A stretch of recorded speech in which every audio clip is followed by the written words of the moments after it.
What is up, wrestling fans? Welcome to another pay-per-view point edition of the Smark Moment Smack Talk podcast. We're talking WWE SummerSlam 2019, so we're going to break down the card from top to bottom, bottom to top, left and right, diagonally, whatever we need to talk about, all the matches that have been announced, the possibility of matches that haven't been announced, the matches that were announced, and then they decided not to put them on the card, and everything else that we're going to talk about here. I'm your host as always, Tony Mango, and of course, as always, the usual suspects here. We've got Callum Wiggins.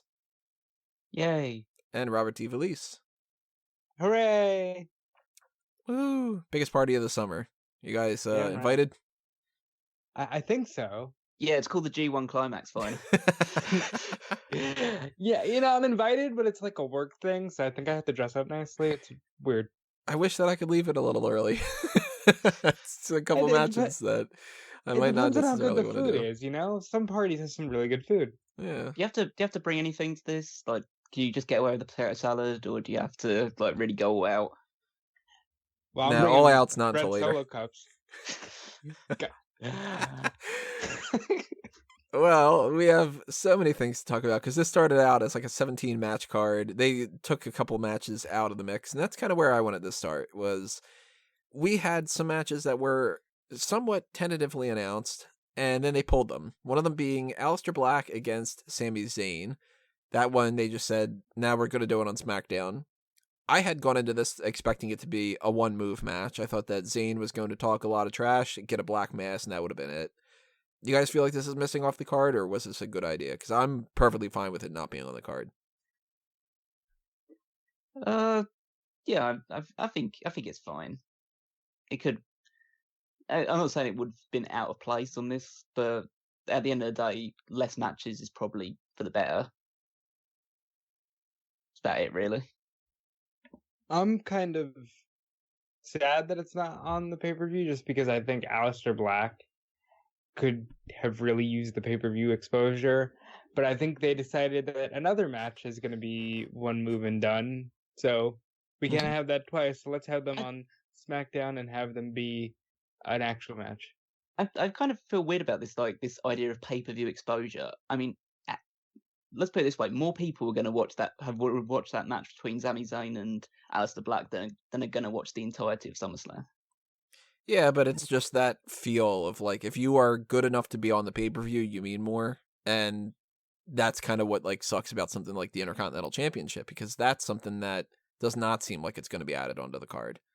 I do. Shinsuke Nakamura is like, okay, well, he doesn't matter as champion, which means the Intercontinental Championship doesn't matter, which means going forward, nobody's going to give a shit about Nakamura versus so-and-so. I do appreciate that side of things. It's just a case of if they're not going to put emphasis on it, or they're not going to really give it a big spotlight, I'd rather it just wasn't there and not treated as an afterthought, as opposed to like it's on the show, but it's only there as a token gesture.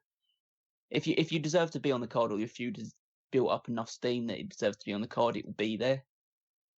And that's their fault as much as anything. It's not Nakamura's fault that they haven't given him anything to do, and that sucks for him.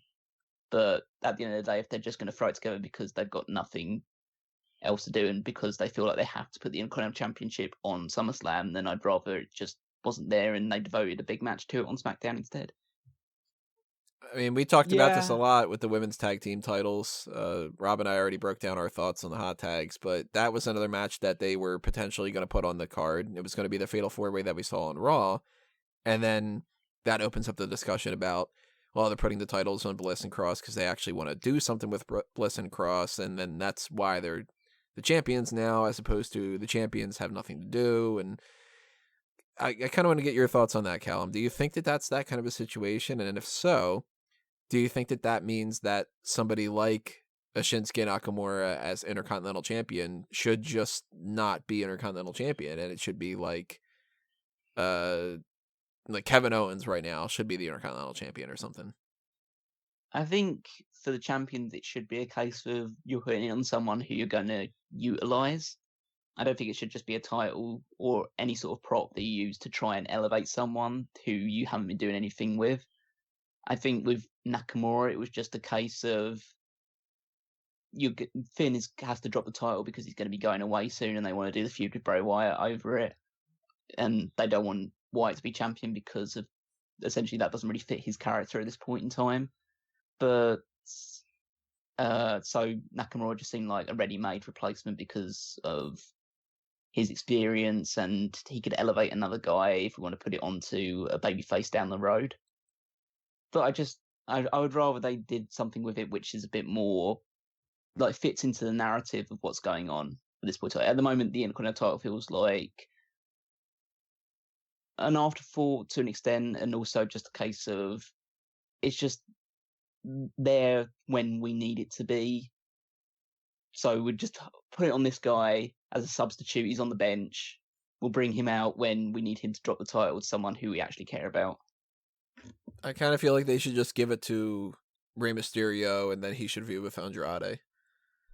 Because if they want to keep doing that feud, then there you go. You know? But I just don't know who at the moment really is going to hugely benefit from it. It's just the idea of the only people that really should have the Intercontinental title, maybe Owens because of the situation he's in, like Roman Reigns should really maybe have something to do with that side of things. But at the moment, I don't know who, because you could give it to Rey Mysterio, you could give it to Andrade, you could give it to Ali, but are they going to be any better off after a couple of weeks than Shinsuke Nakamura is right now? Probably no, not. And that's why I think leave it on Shinsuke for now, because like Callum said, if you give it to Andrade, if you give it to Rey, it's essentially what you did with Nakamura. Well, this guy's a great wrestler, and he should be a champion, but we can't do anything with him right now. We don't have anything to do with him right now. So let's just have the belt on him. He's there. You know the belt is prestigious, and nobody can complain, because if they do, then we can spin it on them. I would rather see the Intercontinental title not in a state of flux. I hate when they go through these peaks and valleys where the title doesn't mean anything, because then when they want it to mean something, they'll go break out the footage of Bret and Bulldog and Shawn Michaels and talk about how it's the workhorse belt and the best belt ever. But then they won't do anything with a guy like Nakamura, who could easily elevate that title just as much as it's supposed to be elevating him.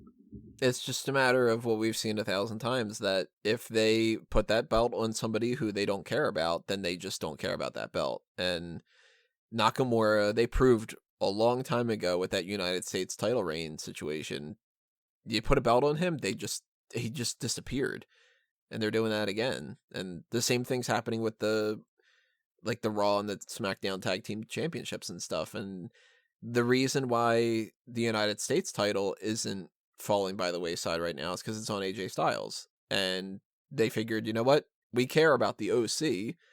Let's give them the Raw Tag Team titles. Fuck the Revival. Screw the Usos because of the DUI thing. I can't imagine that the OC are really going to be having this big, let's do lots and lots of things to boost the Raw Tag Team titles, because they're only holding those belts because, well, they're going to be on the show anyway. Why don't they be the champions? And then you can't complain and say that the Raw Tag Team titles were not featured, because they're there, they're holding them. They, more so than ever, they're props. And that is a storytelling part that they've done, but it really sucks when it changes from a prop to tell a story of a champion, and it becomes a prop that somebody wears, where it's essentially the same as like the Miz's coat. You know? When's the last time that the Raw Tag titles meant something to you? Way before the Nicholas Strowman thing. Yeah, I think probably when the Hardys won it at WrestleMania. That's probably it, yeah. And they won it from the Good Brothers, who were only doing that as like a throwaway championship reign too. So it was like before the Hardys winning it, it still had an era of like not meaning anything. I think the last time they meant something was when they were put on the Shield, like in 2017, when Rollins and Ambrose won it. I think that's the last time that those belts meant anything. I don't even think that was that. I thought that was just a matter of let's put it on the Shield because we're paying attention to the Shield. Yeah, but just like McIntyre and Ziggler. It was just like, right, well, we want to focus on these guys. I don't know. Let's make them champions. That'll help with that, you know? but I think by virtue of them having the titles then meant something, which meant tag title matches meant something. You got a good few matches with them in the bar. They almost did that match with the Usos, which would have been great. I think it's like we just talked about with the IC title, when the guy means something, the belt means something. And I think the fans see through that now, so you can't do a thing where the belt is making the guy because it doesn't work. Well, we don't have the Raw tag titles in here. We don't have the SmackDown tag titles in here, but the Intercontinental Championship isn't either. The Women's Tag Team title isn't either. Do you guys think that any of these are going to pop up in any fashion, or is it just going to be the type of thing where it's like Gallows and Anderson are ringside for Styles' match, and that's it? As far as the Raw tag title, is definitely that. You can maybe do a quick throwaway match for the women, where it's Alexa and Nikki defending against the Kabuki Warriors, but I don't see them going that route.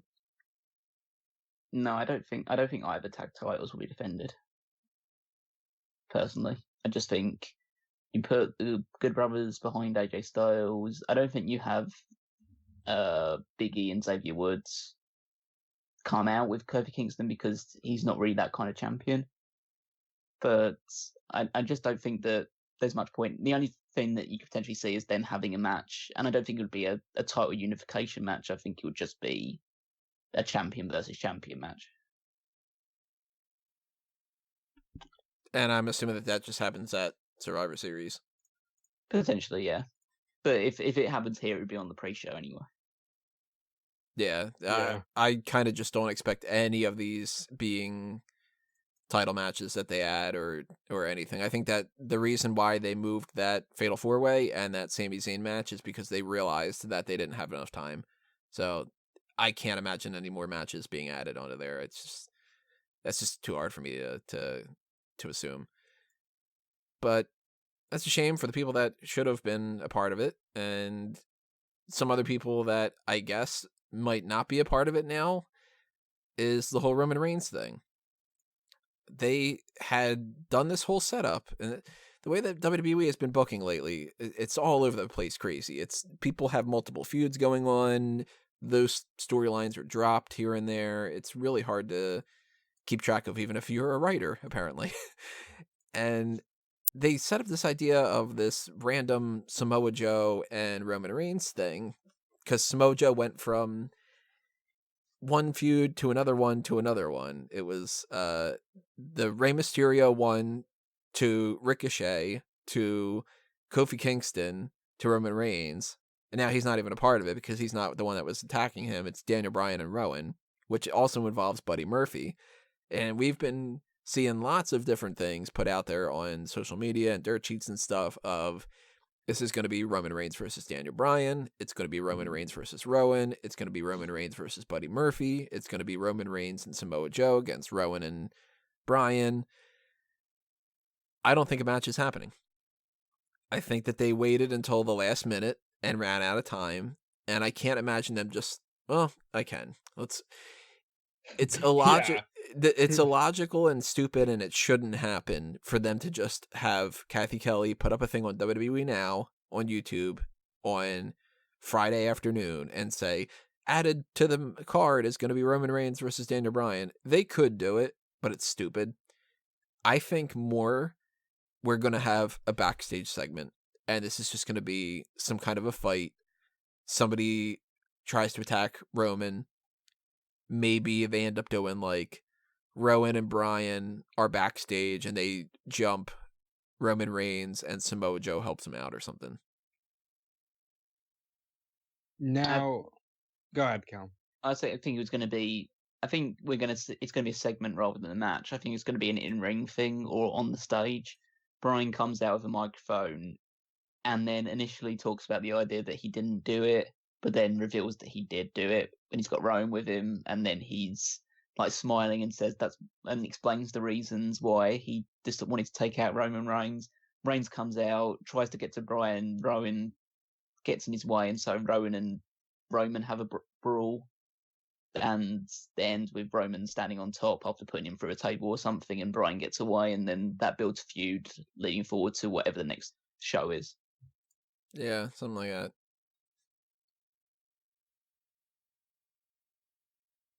Oh, you seemed so keen to talk before, Robin. Now you can't.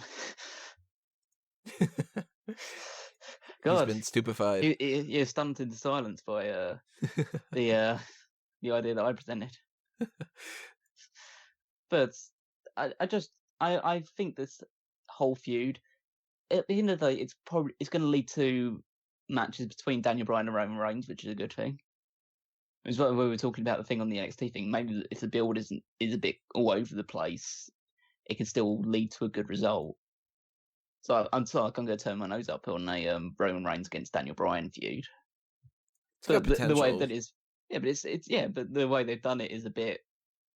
It's very unlike them, which can be a good thing, but it can be a bit jarring as well. It just bothers me when I feel like there's not actually a plan to necessarily do this type of feud, and it's more so, I guess, kind of like on par with somebody just saying, what do we do with Roman? I don't know. How about like Bryan? How do we get to that point? I don't know. We'll figure it out. And then they just sort of do these kind of things, because I don't feel like this has any kind of continuity with that idea of the big Daniel Bryan announcement. I think that they just abandoned that. And it's like, well, stop doing that. Stop it. Just my big plan announcement something is out I'm now a murderer and I want to kill Roman Reigns. Like, I've been saying this so much. It's not that fucking hard. All you have to do is plan things out a little bit in advance. And with the way that WWE has been booking things, particularly on SmackDown, but it's happened on Raw too, they announce things even earlier that day and then they change their mind. And it's like, well, if you don't like that idea, don't put it out there. Like, if you are Vince McMahon and a writing team says to you, we want to do, I don't know, Elias versus Rusev on this episode, and you go, all right, then you liked it enough to say, all right. And if they pitch it on Saturday afternoon or whatever, and you don't like it, then why are you agreeing to it and then changing it at the last minute? And if you just have that, like, well, I'm just going to change my mind and I'm just going to change my mind, then you got to get checked out. And if you have a writing team that you don't like the way that they do things and you're not checking things until the last minute, then you're not doing your job. And if you have a writing team that doesn't do the things that you want to do, why don't you fucking fire them? Like, it's just like, oh my God, it's not that difficult, you know? And whoever pitched this idea of the Daniel Bryan big announcement thing, if it goes nowhere, why did it go nowhere? If this is where it's leading, well, that's just odd writing, and I don't think that you should get paid to write something like that. And if it's specifically meant to go nowhere, well, then fuck you. You know what I mean? That's the way that I kind of look at that. So I don't know. Maybe we get Reigns in a match. If it is, maybe it's against Rowan, maybe it's against Bryan, maybe it's a tag team match and Samoa Joe's involved, maybe it's against Buddy Murphy, maybe it's against Eddie Murphy, and my girl wants to have the biggest party of the summer all the time. I don't know. For now, at the very least, 4:45 in the afternoon on Wednesday, they haven't announced anything. So if that changes, you will see updates on smarkmoment.com, and we will break it down in the post show. Let's see. Pre-show, they have not announced exactly what's happening on the pre-show yet, but we know at least the Cruiserweight Championship is going to be on the kickoff.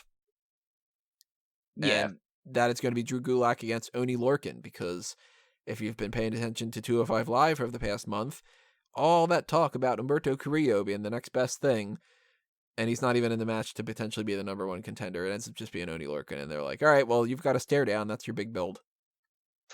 God damn it. You know what I mean? Well, it's just so. I like a lot of what 205 Live does on their week-to-week shows, because a lot of their matches are very good. But it's just every single feud now for the Cruiserweight Championship is, let's throw a load of guys together in a multi-man match and see who wins, and then that guy gets the title shot, and oh my God, he most likely doesn't win, and then let's have another multi-man title match to build it up. the thing that was most egregious about this one was the fact that they did do it a few days before the show. They didn't even give it a chance to do this 3 weeks ago and let it build up. No, they didn't give it any you chance. Just do it straight away. It's like, and you can't expect anyone to care about this one. I appreciate the fact that this match will probably be pretty good because Lorcan is good and Drew Gulak is very good. But it's just, it's just a good match. Got no sizzle to it. So now Rob is back on the line, and we're talking the 205 Live thing. What are you thinking about this whole Oney Lorcan thing? Should it have been Humberto Carrillo, or is it totally worth it to build him up for a month and then not have it be him, and then potentially have him be the next in line? Are you like eagerly anticipating when Carrillo finally gets his fucking match? Well, above all else, I think this will be a tremendous matchup, so I'm glad it's Oney Lorcan. But I kind of think they had a ready-made story with Mike Kanellis, and I think this is another example of WWE right now. We talked about this on Monday off air, where you think they're painting a red horse, and actually they're like, no, it's a yellow monkey. Where, look, you had this thing with Mike Kanellis on 205 Live going forever. I'm glad he's being utilized on Raw, but just because you wanted to switch up his entire character overnight didn't mean you couldn't at least give him the Cruiserweight title match. I just feel like if I were the booker in this scenario and somebody were to say to me, what do you want to do heading out of that Tony Nese match? I'd be like, all right, we've got at least the potential of the Mike Kanellis thing, but I don't like the heel versus heel kind of dynamic, so I wouldn't go in that direction.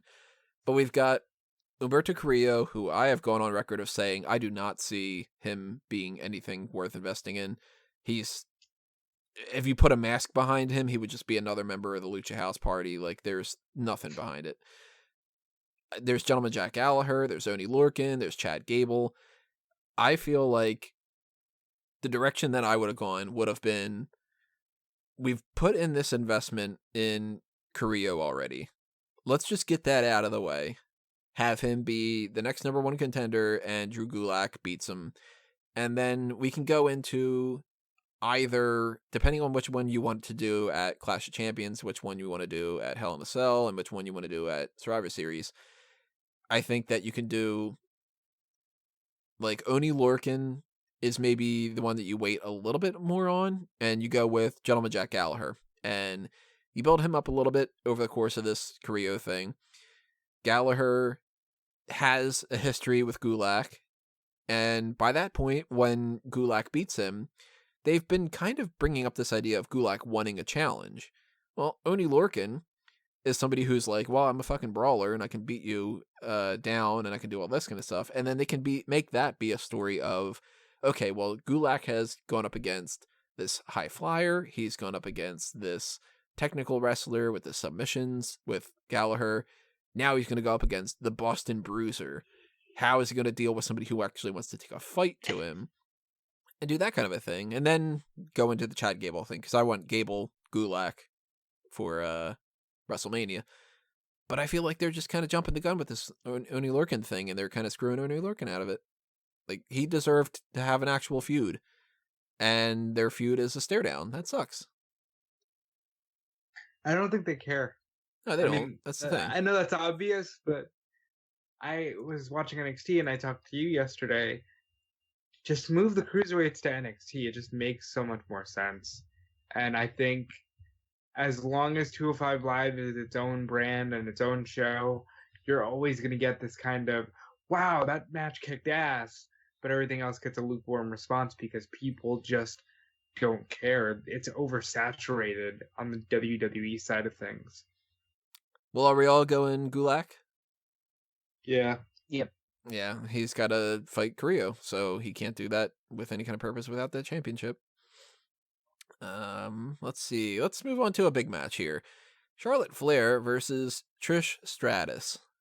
They decided that they were going to do this whole thing where Charlotte was going to say, I guarantee I'm going to have a better opponent than Ember Moon, because nothing's better than burying the person who's fighting for your championship. And then they said, hey, Trish Stratus is going to be on the next episode of SmackDown. I wonder what she's going to do. Well, it's pretty fucking obvious that she's going to be the one that Flair has, and everybody saw that coming a mile away, but, whatever. It's not like I'm a writer for the show.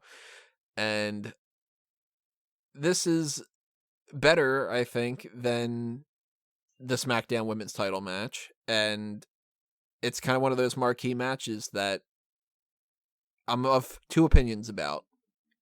On paper, this looks to be great and could be amazing in the ring. And it could have been a better feud, but the feud, I think, was very underwhelming because it was just one promo of just kind of like, oh, yeah, well, I'm going to wrestle you. Okay, well, I'm going to wrestle you then. Like, that kind of thing. I am concerned that people are going to overrate it, and it's going to be underwhelming, and people are going to act like it's the best thing in the world. I guess you'd rather have that be the case than it being a great match that everyone just says is terrible. But I think there's potential with this one. Again, it's just a case with the ring rust of Trish Stratus, whether she can just pick it straight back up again and have a great match with Charlotte Flair, because Charlotte can have a great match with pretty much anybody. She does have excellent matches, very well told story driven matches, which can probably look past some of the chinks in Trish Stratus's armor as she has them at the moment. And yeah, I think this match will be good. I don't think it'll be great, but I think it'll be good. How long do we see this one going? I'm saying 15 minutes for Trish is like an Iron Man match, even in her day. So I don't see this one going longer than 15. But I think it can be a really fun match as long as everybody plays their cards right. I don't see a scenario where Charlotte doesn't win, but it should be a really fun match and a really nice generational moment that will hopefully allow Trish Stratus to officially, bow out gracefully and pass the torch without completely exposing the fact that Charlotte's generation took the torch, lit every other generation that came before it on fire, and sent them away. Because Charlotte Flair, I can say that I don't like how this match came together, and I don't. But Charlotte Flair is easily top 5 performer in the company overall. Can we all agree on that? No. I wouldn't. I wouldn't go that far. If you say top 5 women, she's the top 1 or 2. Oh, yeah. But she's the top 1. Yeah, but if you say top 5 overall, yeah, you're throwing Gargano in there, you're throwing Styles in there, you're throwing a lot of people, and she doesn't get the top 5 for me. Fair enough. Charlotte is the top woman in the company, and this match should be great. I don't like that she leapfrogged over both championship matches, but what can you do about that? Do you want to see Trish have another match after this, or is this it? It's tough because it's like depends how good she is. Yeah, if she is good enough for something going forward, then I'm all for her not retiring, and whether she has tag team matches with Lita for the women's tag team titles, or she has a match with Becky Lynch, or something with Sasha Banks, or whatever. I don't want to see Trish against like Alicia Fox, or I don't really care enough to see Trish in a Royal Rumble again. To be honest, actually, this might be worth discussion. Was Trish really all that great? Because I don't know, and that's like I don't have that much of a memory of that, because she came in when I was like leaving the wrestling viewing kind of party, and I have seen some matches of her in the past and all that, and you've seen so many matches at a certain point, you just they all blur together and you don't remember what certain things are. And I honestly don't remember if Trish is a great performer. I don't think that she was, right? She just was better in an era that sucked. Contextually, yeah. It's all in context, and I think she was the epitome of what a WWE diva should have been. Where you can be TNA, but also be a really competent in-ring performer.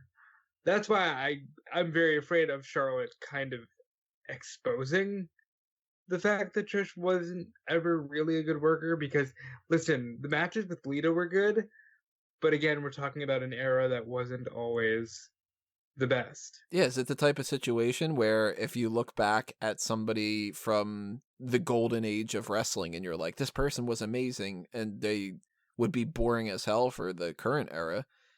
If that's the case, and Trish is also not even in the same type of shape as she was back then, this is going to be something that Flair has to go down to her level instead of Trish going up to Flair's, right? I need to stop. This is all bullshit. Everything that you guys are saying about Trish not being a great worker is complete bullshit. And this comes from someone who knows, who has watched all of Trish's career, watched like aspects of her development. She had great matches with Lita. She also had great matches with Victoria and Jazz and Molly Holly. You can say that all of those were great workers and maybe carried Trish aspects of it. Trish was step for step. She's a great worker in regards to the fact of the idea that she doesn't actually have to do all the flippy shit, do stuff that's really super exciting or flamboyant. She gets the psychology being a character. She gets the psychology in the ring, arguably better than most of the women nowadays do. Because a lot of the women, they may be more physically developed or more athletic in that regard, because that's what they develop more in the performance center than anything else. But Trish could work, and she could work from an early time in her wrestling career as well. I don't say like she took to it like a duck to water, but she got into the atmosphere and the spirit of it very well. So I'm not saying that this is going to be like a super athletic spectacle like you might see from a Charlotte Flair versus Becky Lynch match or a Charlotte Flair Sasha Banks match, but I think Trish is going to outwork a lot of people. It's the same way like maybe the matches you would see with like people from a previous generation aren't as exciting or flamboyant or don't have as many high spots or don't have the same level of athletic spectacle surrounding them. But it's two guys or two girls just going in there and beating each other up and trying to get a good reaction from the crowd based on doing as little as possible, which is really what wrestling is all about. Do as little as possible for the biggest possible return. Well, see, So you're suggesting it's almost like when Sean comes back and gets on the mic and you just go, yep, nobody's doing that. You think... Yeah, Sean was a great wrestler, but he's definitely not the athlete, and he never was the athlete that someone like a Ricochet is now. But Sean is the better wrestler, and Sean will go down history as the better wrestler than Ricochet. Yeah. It's the idea of just, again, wrestling has moved forward because of the growing athleticism and the risk people are taking. People now want to see the more athletic style of matching, and that's absolutely no problem with that. But when people started out this idea, it's just the idea of you do the worked fights because you're not actually trying to hurt each other, but you're still trying to give the impression that you want to beat each other up and do stuff really well, and like give the impression that you hate each other and you're in a bitter rivalry and you want to just like destroy each other, but not actually hurt each other at all. Whereas nowadays, it's people who look like they're not so much play fighting, but dancing. They're doing more of a performance, which is still great and it's still a great spectacle, but it's more Cirque du Soleil now rather than an actual fight. Whereas I thought, even though you can like disparage the Divas era, and it was a Divas era, and they definitely, a lot of the women in that time weren't up to the standards they were. A lot of them knew their characters and performed in the ring very well for as much as their limited capacities now. Now you have women who are excellent in the ring, but don't have a defined character enough.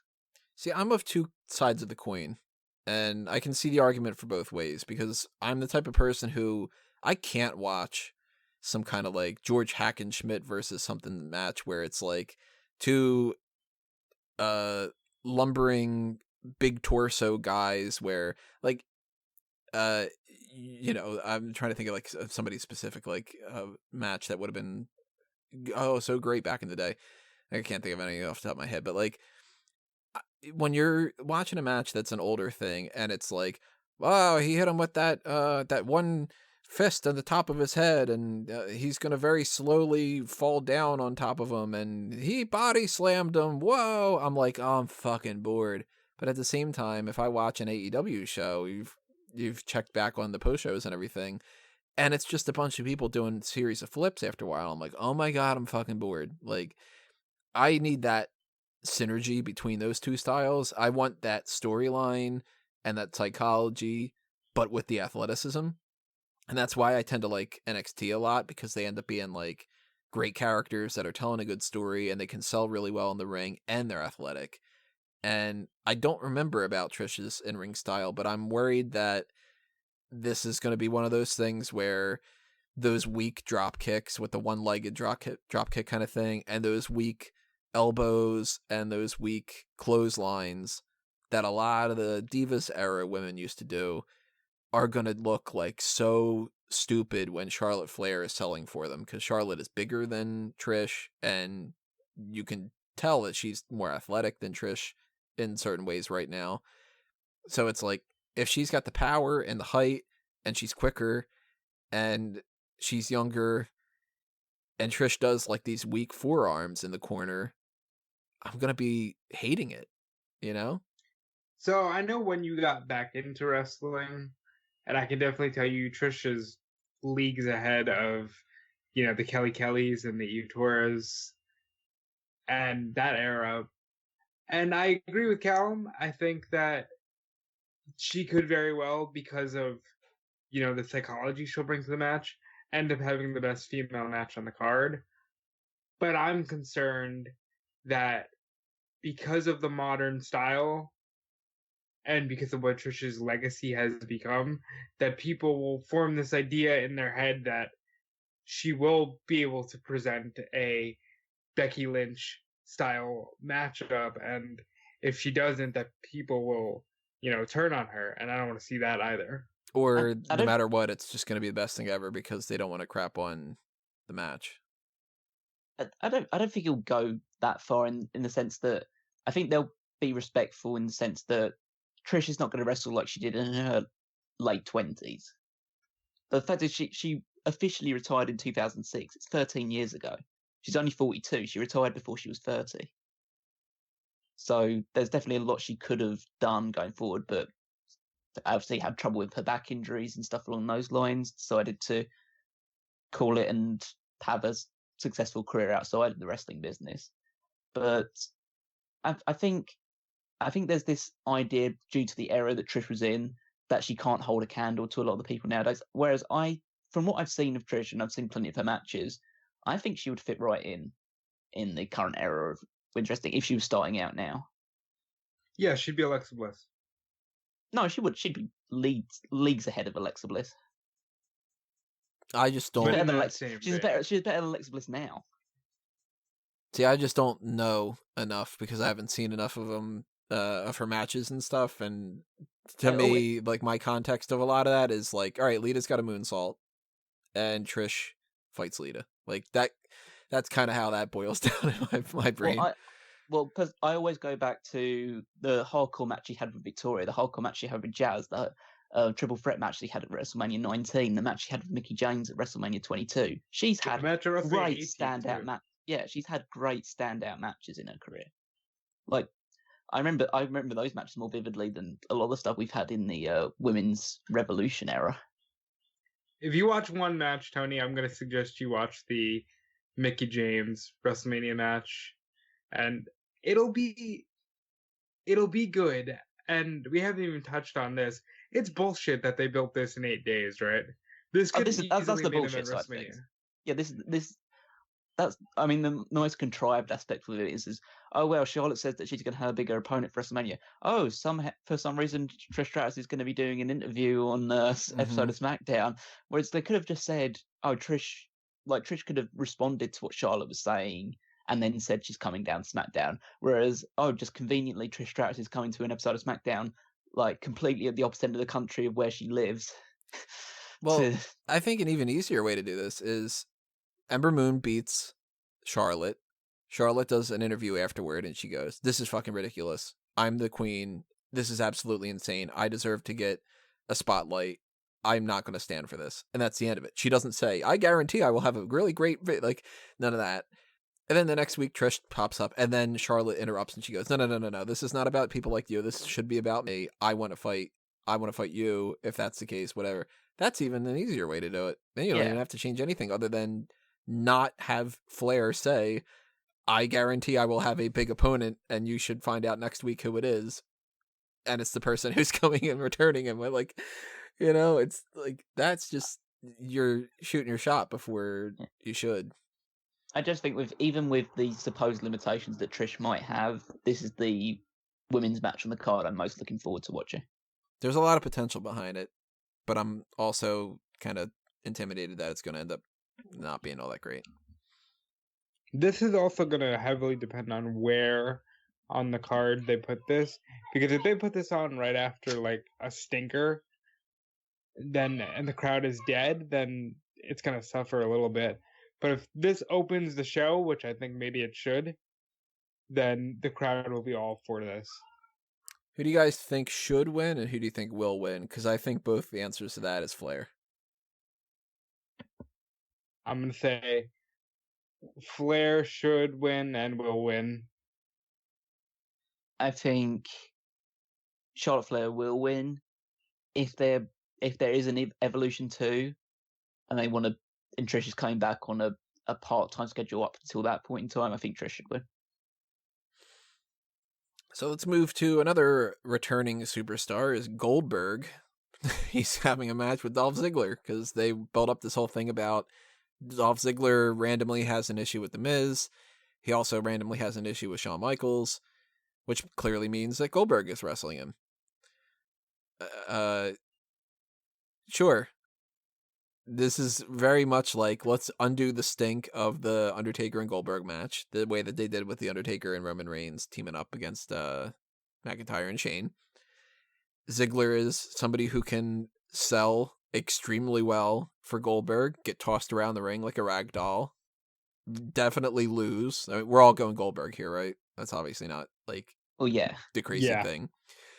So this is more so a question of, do they wrestle a match that, and if they do, is it a minute, 2 minutes, 3 minutes, 5 minutes? Can't be 10. That's not going to happen.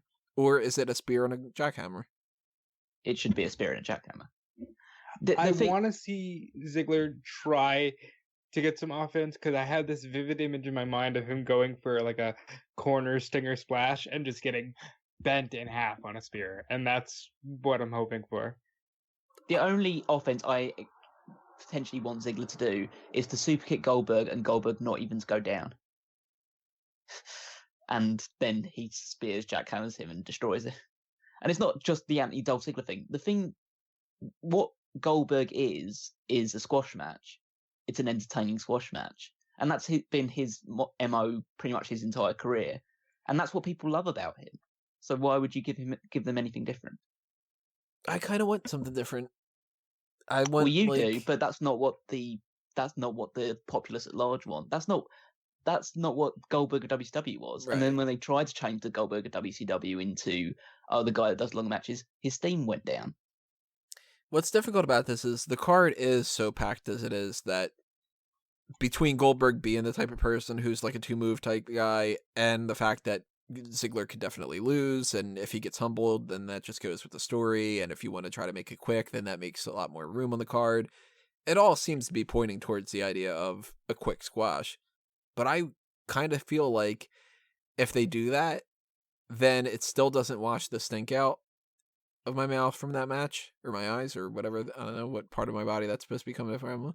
But like, if you're Goldberg and you want to prove to me that you can wrestle, you can't just do 2 moves. And yeah, it'll be better. He doesn't need to prove that he can wrestle. He needs to just be Goldberg. Well, that's where that disparity comes in. Does he need to prove that he can put on more of a match because he tried to do that with Undertaker? And is Ziggler going to fill that role of like, well, they have a 5-minute match and that's still pretty short, but Ziggler's able to actually like work and he can pick him up easier and that kind of thing? Or do they just do the 2 moves, which if they do the 2 moves, then yeah, you can do the 2 moves, but we knew that you could, you know? Like, but I know we knew that he could do that, but that's all people want to see from Goldberg. Yeah, I think you're forgetting the Undertaker match was long because you had 2 guys that needed to get their 3 to 4 moves in instead of just the one, and it was a case of the heat and all that stuff. Goldberg just needs to bend Ziggler in half here. It's just a matter of how much they want to give Ziggler before Goldberg does that. Yeah, the Goldberg Undertaker match should go longer because they're both 2 giant legendary figures. Yeah. This is Dolph Ziggler. No, I mean, there's no need to like justify a complete squash. It totally makes sense. And if that happens, then You get an A and it works and all that, but I feel like that's the difference between an A and an A+ to me. I think I totally see where you're coming from with the idea that Ziggler can work a good match with a lot of people, and so you might be able to drag something out of Goldberg, which makes it appear like Goldberg is better and is still has it. But I just think that's not what people want to see. They don't want to see Goldberg as a wrestler. They want to see Goldberg as a killing machine. It's also risky. Because if they have this match and it doesn't work, then man, is that going to if they go for 5 minutes and Goldberg rams his head into a ring post, concusses himself, and then Ziggler tries to do a zigzag and Goldberg falls back on him and breaks his neck or whatever, then that's going to be a real tragedy. I think the safe option, and with Ziggler, it's Dolph Ziggler. How much more you can't hurt his credibility any further than it already has been. He's beyond Teflon at this point, because it's not so much like you can give him you can hit him with anything and it doesn't affect him. It's a case of he's been hit so many times that it's now redundant to hit him any further. It's just the key to this matchup is Goldberg needs to not ram his damn head in the door before coming out to the ring. If that happens again, that'd be fucking hilarious, though. I mean, the one thing I'm most looking forward to this is how Dolph Ziggler sells that spear. The spear, yeah. That's all this is. Even that, though, Dolph Ziggler sold an edge spear like he was being shot, and granted that was almost 10 years ago, but can you imagine what he's going to do for Goldberg? Even that, though, if he does not sell that to be super crazy, and it's just sort of like a weak tackle, that's going to be like, oh, fuck, you have 2 moves and you couldn't even do that, you know? But that's going to be on Ziggler if he doesn't sell it. If it's not super crazy, it's psychosis enough. Well, it's a Juventud that we were talking. Still annoyed that they don't have that, that they took that Juventud Pornhub thing off the TeePublic. Jerks. Oh, by the way, we didn't plug that. If you want to check out the TeePublic and Redbubble shops and you want to pick up a t-shirt or some other different types of merchandise, I mentioned this before a couple different times, but you got plenty of different options of different types of products that you can get on Redbubble in particular.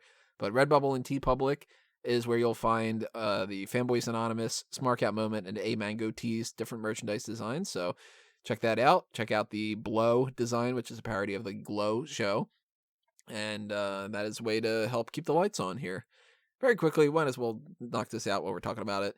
The other way that you can help this going on in the future is the Patreon. So donate $1 or $5 or whatever you got to spare towards the Fanboys Anonymous or Smark Out Moment Patreon. And one of the things that you can be aware of when it comes to that is the different tiers where you can get us to do some different special features, because if we have the monetary incentive to be able to take the time to do those things instead of working on other things, then we can do things like what we were talking about before. The Big Show, when that comes out, we can do a fan announce table for those episodes if we reach the different tier that we can set aside the time for that. And also, we can do more stuff for Fanboys Anonymous, including the fact that we want to do stuff when it comes to Glow, which is coming out this week. So I want to do some kind of a review, whether it's a review point or if it is just an article written on the website. Something in some fashion is going to happen with Glow. And Rocco's coming out, so we might try to do something with Rocco, but it's a busy week. So that's where the Patreon comes in. If you show your support and you toss a little bit of spare change our way, then we can find the time to do that stuff. If not, then it all has to depend on whether or not I got other crap going on. So hit up fanboysanonymous.com and show your support. All those different things on the YouTube and the Facebook and the Twitter. Do the Patreon. Check out the merch. Be aware of that stuff. Let's move on to the United States title match. We got AJ Styles against Ricochet. This, to me, is just kind of blah. I'm a big fan of both of them, but I've seen them wrestle like 7 times or something by now already, so I don't see really the point. What is it with AJ Styles that they get this dude into a feud, and they're just like, all right, name value and in-ring ability is enough. Carry us through like 10 matches, AJ. Well, even more so, what is it with AJ Styles and having those exact type of feuds where they don't want to give them any kind of like gimmick or something to switch it up? They literally just like to do the same match again. Like, this should be some kind of a stipulation. Match. Yeah. It should be a street fight, or it should be a lumberjack match or something. And it's just like the 4th or 5th plain singles match between them. And to be honest, I've been underwhelmed with their matches. I think that they could have done a lot better. Well, that might be what they're saving it for. If that's the case, then I'm shocked that they had that foresight, you know? Well, AJ's been in enough feuds in WWE in the last couple of years to know that, okay, so they put me in with this guy, so I'm probably going to be wrestling him about 6-7 times, so wait until the one on the big show and then give them something special then, and hopefully they won't do it again. Oh, they're doing it again. Okay, we'll have to think of something else. But I think, given both these two's ability, it could be the sleeper match on this card. I know they've done it a lot of times already, so they're going to need to pull out all the stops to make it a bit better, but I think there's enough potential here, especially now that AJ is fully fledged heel. I know it was for the match that he won it as well, but now Ricochet's coming from behind to try and reclaim the championship, so it has a slightly different dynamic to it. But I'm looking forward to the match. I hope that's, again, it's one of those cases where I hope the match is good. Let's move on to something else afterwards. Is AJ, in your guys' opinion, is he being bogged down a little bit by this new role? What I mean by that is, I think the Good Brothers feel elevated, but maybe in order to elevate them to AJ's level, did AJ drop down? Well, I don't think AJ was doing anything before. I mean, he had a one-off match with Seth Rollins for the Universal title, and then he disappeared, right? Yeah, and then he disappeared because of injury. And before that, he was entering a feud for WrestleMania with Randy Orton, which, even though it was just like two big guys, that was meant to be a big deal, didn't actually really amount to anything. So AJ's been kind of milling around ever since losing the WWE title to Daniel Bryan. I just feel like what's a shame about this situation is that they took that belt off of Seth Rollins, because if they would have had that still be the Universal Championship situation going on, then I think that Styles shouldn't be the United States champion and that he should have been somebody to challenge Rollins again. And I feel like they fucked that all up, but Brock Lesnar rule when it comes to that. We'll get there. And now I feel like the big person who lost out on this is Ricochet. They gave him that title. The United States title has been one of the worst this year as far as like trying to stick something. Because let me actually bring up on my page, for anybody who doesn't know, I keep track of the title reigns, so go ahead and click on that and then a little nav bar. But it's so hard to even remember all these different title reigns because we started the year, technically, Rusev was the champion. Does anybody fucking remember that? Yeah, he was. Well, he beat Nakamura for it, and then right? They decided to capitalize on the Rusev Day thing about a year and a half too late. But Rusev beat him. Rusev beat Nakamura and then lost to Nakamura, who lost. And then started teaming with Nakamura. Well, Nakamura then lost the very next night that he had the match with R-Truth. Yeah. Right. And then R-Truth had this whole thing all over the place where they didn't know what they were doing, and he ended up losing it to Samoa Joe. And then they led up to WrestleMania with this idea that they were going to do all these other potential things, like R-Truth and Samoa Joe were really seemingly building towards this John Cena Samoa Joe thing. And then they said, fuck it, we've already done like 3 matches between Joe and Mysterio. Let's just do that anyway, because they kept doing those Fatal 4-Ways and stuff. And then they did the Rey Mysterio and Joe thing, which they had so many problems with that because of injuries and stuff. So they had multiple matches that lasted less than a minute. Goes back to Joe after Mysterio. Joe loses it to Ricochet, who then loses it pretty quickly to AJ Styles. And it's like, so out of the course of now 8 months, basically what the United States title has been, let's have these two people feud, and then there'll be a tag team, and then the tag team won't matter. Let's set up this R-Truth, John Cena, Samoa Joe thing that goes nowhere. Let's set up this Samoa Joe, Rey Mysterio thing that, what the fuck happened with Dominic? All right, we're going to go to Ricochet, and we're going to actually stick it on Ricochet. Never mind, let's go to the OC. That's our new pet project. Well, fuck. At that point, why don't I just assume that a month from now, the OC isn't going to matter, and they're going to give it to, I don't know, fucking Heath Slater. You know, it's a Good shame. for Heath. He deserves it. He hasn't had a singles title in a while. Has he had a singles title at all? Never. He Only has, no, he's a former 24/7 champion. Oh, yeah, God damn it. R-Truth is gonna beat that record, isn't he? What record? Well, the Raven record for the hardcore Oh title. yeah, He's he'll gonna beat end it by up next week. He's gonna end up beating the record for most championships at this point. Tag title, He might United States, have, like multiple time tag champion, multiple time United States champion. yeah, this dude's gonna be like a 47-time champion or something in no time. That's insane. But I feel so underwhelmed with the United States title situation. The match could be very good. It's hard to say Ricochet's the loser here when he's going to be able to, ply his trade with arguably the best guy to do it right now. And he might even come out the winner. I'm going to say no because the OC is the pet project. But if he wins, I wouldn't be too surprised. Now go with AJ as well, just because, the OC is the big deal at the moment. I think he needs to enter a feud after Ricochet, which has a bit more meat to it. Hey, Callum, I know you hate it when Michael Cole says things during entrances. How are you liking the whole the official, the original, the only club that matters? I long since muted commentary from my back. I just watch stuff and it doesn't affect me anymore. I don't even listen. The man is numb to the commentary.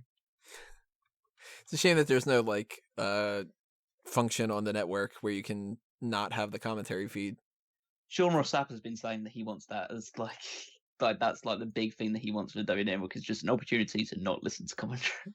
Well, I mean, yeah, you can switch to different languages. Why not just have no commentary? Just have the commentary thing and just have the background noise from the arena and stuff. Like, that'd be kind of fun. I wouldn't really know it, but I know plenty of people that probably would. And for that matter, every so often, I find it interesting if a DVD, anybody fucking has DVDs anymore. But I remember the Tomorrow Never Dies DVD, one of my, I'm a big Bond fan. They had an isolated soundtrack. So you could watch the movie with just the soundtrack and nothing else. And I thought that was actually kind of fun to watch it like that. And I think Mission Impossible Fallout has that as well. And it'd be kind of like that a little bit.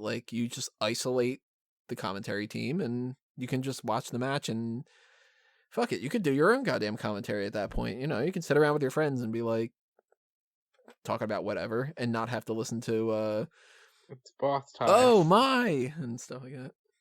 I think people crap on Cole a little bit too much, but he is a shill. That's his job. So wait, one's going Ricochet and one's going Styles? I'm going Styles. No, we're both going Styles. So all three going Styles. Oh, all three going Styles. Yeah. No, he's just hedging his bets with the I wouldn't be surprised if Ricochet won. Plans damn right. All three going Styles here. Finn Balor against Bray Wyatt. Should I reiterate the same points that I've said a bunch of times? Well, Callum and I have talked to you off there. I think we like the Fiend a lot more than you do. I think you're being way too hard on Bray Wyatt. The one thing I don't like about the Fiend is they keep calling him the Fiend. Instead of he's just Bray Wyatt. Yeah, because it's just the idea of we've got. It wouldn't matter if they refer to it once, but now they're just saying the Fiend about 5-6 times a segment he's involved in. It's oh my god, they're so desperate to brand this Fiend like they brand the Demon. Yeah, and it just there's no real need to do it. We kind of know what each of our positions are. The thing, me and Rob are kind of into the new Bray Wyatt thing. Tony's definitely not. Really quickly to sum up my thoughts for anybody who hasn't checked it out, this is what I think about it. I've seen Finn Balor versus Bray Wyatt before, so there's no interest in seeing that. I've seen them do the feud of regular Finn Balor, then has to do the Demon. So I know that they're going to just do that, unless they just completely drop it, which at that point, then it's okay, well, then I'm annoyed that you can't even stick to your own guns. But I don't want to see the Demon, because I think that the Demon is stupid. I've thought the Demon has been stupid since the very beginning, because it does not change anything about the way that Finn Balor wrestles. It does not change anything about his promos, really. It doesn't change anything about his entrance. He's literally just the same as if, like, Daniel Bryan wears green or Daniel Bryan wears purple. It's just a visual for the paint, and that's it. And I feel like this Bray Wyatt character is exactly the same Bray Wyatt that we've gotten for every year, except they happen to have this Mr. Rogers thing for the promo side. And that's the most interesting part of this. So if he comes out and he just does the same shit in the ring, I don't care. If he comes out and he wrestles a completely different style, then that might be interesting. But if he just comes out as Bray Wyatt with a new coat of paint, and then the big setup is, well, he's got a new coat of paint. Why don't we put a coat of paint on fucking Finn Balor? I don't care. There are 2 matches on this card, more than anything, that I care so little about that I would rather them not have it on the card.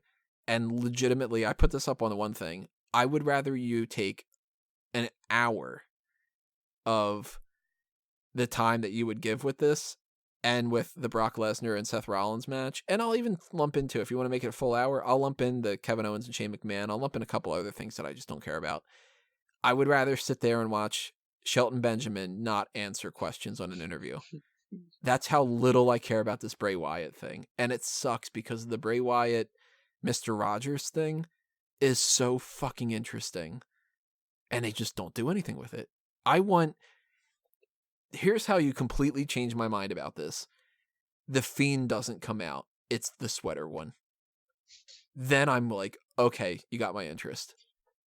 And he wrestles a different style as Mr. Rogers, Bray Wyatt. Then I'm in. If he just wrestles as Bray Wyatt, the same thing. Oh, he's the Fiend. He's got a mask on this time. Worse off, if he takes that fucking mask off. If he comes to the ring and he's got that mask on and he just takes it off and he wrestles in a singlet and pants and he wrestles the same fucking moves against Finn Balor that we saw 2 years ago,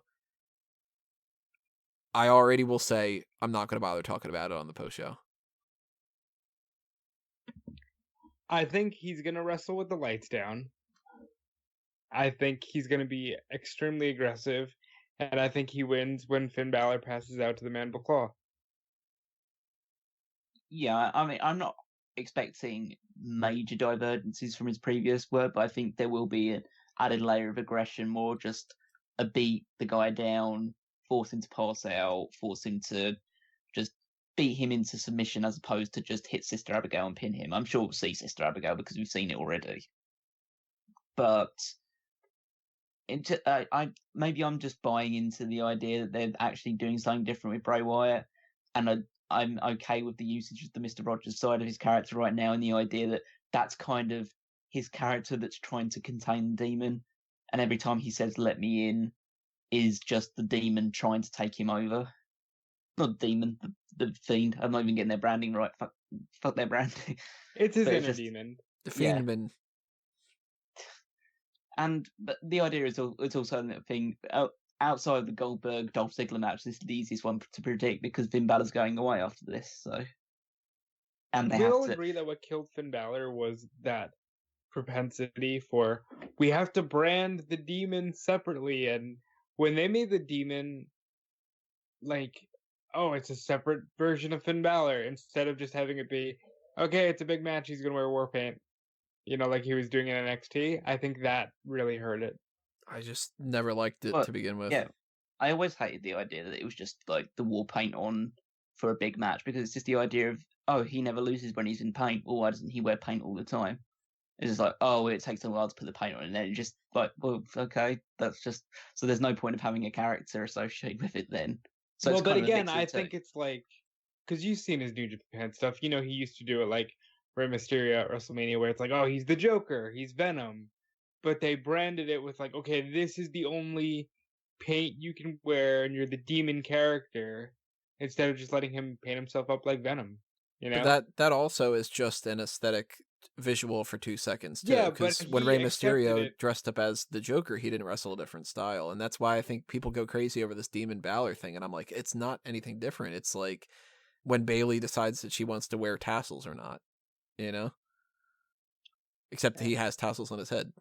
So I'd like to see more of what it used to be when he comes back, and just let him be Finn Balor.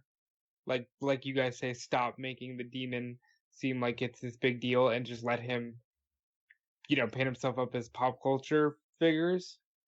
And I think I would enjoy it more that way. But yeah, Bray Wyatt's winning very easily. if you want to get me invested, I'll even add an extra element to it. Finn Balor comes out as the demon. Oh, we didn't see this coming. Oh, he's actually going to bring, fire with fire. And then Bray Wyatt comes out as the sweater one. So you've changed the role. And instead of Balor being the one that's like a normal looking guy and the whole Fiend thing being the crazy thing, it's Balor's that one. And Bray Wyatt's the one that's all like, hey, I got Huskus the pig boy with me. And fuck it. Book Rambling Rabbit against Huskus the pig, and I'll be more into it than this. Have some dude with the two puppets backstage pretending to fight, and I'll put the 24/7 championship on one of them. Go for it. Replace Trish Stratus with Sister Abigail, Abby the Witch. I don't care about this at all. Bray Wyatt needs to win, and it needs to just go away, and I would be perfectly fine with Balor taking a long time off, if that's the case, so where we don't have to get this again, or they just abandon the storyline. I would be totally cool with this being one of those instances where the continuity just gets thrown out the window and they just don't do it anymore. In fact, for that matter, cut this match off the card and put that fucking fatal 4-way for the women's tag titles on there. They shouldn't have done that on Monday Night Raw. Thumbs down. Wyatt wins. You guys agree? Yeah. Except for everything you said negative. Yeah. That's going to be that little, like, you guys agree? Haha, look, you agreed, and all the other kind of elements to that. Unfortunately, I'm not the biggest fan of the Kevin Owens and Shane McMahon thing either. I think that when you put something out there of Kevin Owens volunteers to put his career on the line, he looks like a fucking idiot. And that they pointed this out on SmackDown, where he was like, well, Shane, why don't you put your career on the line? And Shane was like, no, I'm not a fucking idiot. So it's just like, I give them credit for that, but it's still stupid. And I feel like there's no win for this. If Kevin Owens loses and he goes away and they stick to that, well, fuck, I like Kevin Owens. That sucks. If Kevin Owens loses and he keeps popping back up, well, then you don't stick to your guns. And what's the point of doing these I will quit and then just keep showing up types of things, because there's no ramifications. If Shane McMahon loses, he's got nothing to lose. So why do I care? If they're going to have Kevin Owens lose, which I don't think he will, but I'd like to see something where if he loses, he goes to NXT and just touts how wonderful the work environment is. Because at least then it's fun, and they were teasing, well, in order to counter AEW, WWE's going to send some main roster guys to NXT. So I think that would be a fun way to parlay that. You hear that, Titus? But this fucking... but this fucking thing with Shane McMahon, I'm not going to say it's not over, because people do like it, and casual fans like it. My little cousin, whenever I'm watching Raw, gets a kick and loves the whole best in the world bit with Hamilton or Rome, whoever's doing it that night. And, like, it's working, and I get why it's occurring. I just don't want to see it anymore. You managed to take a beloved character like Shane McMahon, who got a major pop when he came back, and just ran it into the ground. Congratulations. I think everybody's over it. Your cousin is what's wrong with the youth of America nowadays. Yeah, she is. No, like, Fortnite. It's just I can't get too much into this low rent version of Austin versus Vince McMahon. Mm-hmm. That's because it's bad enough that Owens uses the stunner as well. It's like you couldn't make it any more blatantly obvious that this is what it's going to be, and it just doesn't work. It's like like you said, with the if Owens loses, he's forced to leave, but Shane's got nothing on the line. Like you say, you give it credit that Shane says, "Oh, that's stupid. I'm not going to give anything on the line. That's ridiculous." Like, I can't give that credit because you made a stupid stipulation and then you doubled down on how stupid it was by having the heel tell the babyface how stupid it is. But I mean, it's better to do that than to be like act like it was a smart thing. Like, yeah, hide your mistakes. You have to. You need to. Like, I know people are still going to call it stupid, but it doesn't help by pointing out how stupid it is. Really, I know it's funny for people like us that can kind of just laugh about this kind of thing, but if you're trying to actually attract a more casual audience, you don't want to make babyface look even more stupid. I kind of look at it more as like if you trip and fall and you make fun of yourself versus if you go, I didn't fall, no, that didn't happen, like that. Then you're like, all right, now you're an asshole on top of it, Well, no, well, it's more. I say it's more in that analogy. It's more on the lines of one guy trips over and falls, and then he did ask the other guy to trip over and fall, and says, "No, I'm not going to trip over and fall. That's fucking dumb. You look stupid falling over." Yeah, that's what happened. Yeah, but I know, but that's not. I mean, that's funny in an asshole way, but that makes you like the asshole. That's like you like Shane McMahon more for saying that sort of thing rather than like Kevin Owens for it, which is the complete opposite of what you're supposed to be doing. I mean, Kevin Owens should win this one, even though he's stands nothing to gain from it, other than the fact that he's still got a career. But I don't know. I don't see where it elevates Owens because he's working a feud with the guy who they've been giving more TV time to than basically anybody else on the entire roster for the past year. So it helps him. I don't know where it elevates him to, but it should elevate him to get a victory over Shane. And then I guess you could do something afterwards, but I think that this isn't the end for these two. I think their feud is only the beginning of this. Is only beginning at SummerSlam, and then eventually it will build up to an idea of maybe it's Survivor Series if you can wait that long, of a Team Shane versus a Team Kevin, where Shane does get taken out of power and has to go off TV for a while if he loses. That depends on if Survivor Series is brand versus brand again too. Yeah, but it's just along the lines of I don't think this is it because Shane has nothing to lose at this point. So you could say, oh, I lost the match to Kevin Owens at SummerSlam, but I'm still around. I still have all the power. I can still do this. I can still get Drew to beat him up or whatever. But it's just they need to have a match where Shane has something at stake. And if that's not going to happen at SummerSlam, it has to happen somewhere else down the line. And Kevin has to win that one as well. I want to touch briefly on the low rent Steve Austin thing.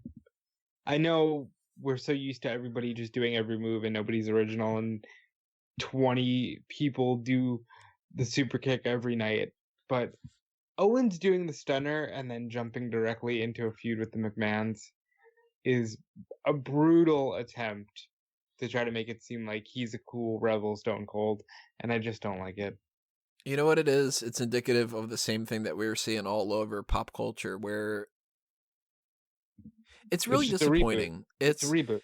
The more I think about it, it's really disappointing that the people that are in charge of being able to do some of the creative work right now in film and television and wrestling and whatever different avenues, a lot of them are of this type of generation that, I mean, I'm older than you guys, but not by like 20 years or anything like that, but like kind of grew up in a lot of the same sort of things. Like, we can talk about like Spider-Man the animated series, and it's like, okay, well, people grew up with that. People grew up with Power Rangers. People grew up with Ninja Turtles, so on and so forth, whatever. A lot of people can take inspiration from that kind of stuff and go, man, I really had some good stuff back then. Let's try to do that for a new generation. And I feel like if you look at Star Wars, The Force Awakens was, let's do the same thing again, because there's no argument to this whatsoever. Now we've gotten proof that it's Rey is just Luke, Han is just being reworked into Poe and Finn, and the First Order is the Empire, and they literally just went, reboot, we're going to do A New Hope again. Same thing. And when you see other types of movies where they're like, well, you know, this worked, let's just do a reboot of that, and let's just do this storyline again, and let's just do this TV show, because that TV show was popular in the 90s, so let's just reboot it, whatever. I'm hearing that there's reboots of movies on the way that are even like, why would you reboot Cheaper by the Dozen? Like, what? Like, why is that something that's being rebooted? Why don't you just do another family movie or whatever? Like, they just reboot things, and when they reboot them, more often than not, they're not as good. And I feel like that's happening with this kind of crap, is like some writer or some producer was just like, well, it worked then, let's just do it again. And let's give Owens the stunner and let's just do this because, hey, if it worked the last time, it'll work this time. And everybody else that's old enough for it is just like, well, that's watered down and that's not as good. But even the ones that aren't old enough for it, no, because they've been told about all the history behind it. Yeah. But you know what I completely agree with everything you're saying, but you know what the most depressing thing about it is, beyond the fact that it's just a reboot, is the fact that it works. Yeah. That's the most depressing thing about it. It's not the fact that they're so lazy that they want to do the reboot. It's the fact that they're so lazy they're going to do the reboot and people are eating it up. It's a lot better than EV 2.0. I'll give them that. Well, just the idea that Owens is now more over than he's ever been as in a babyface role. And he's doing it by being a second-rate Steve Austin. And you arguably say the same thing. That's what got Becky Lynch over as well. Yeah, they tried to give her the stunner. She did the stunner for a few nights on house shows. That didn't go over, so I guess they gave her a weird rock bottom. But I don't know.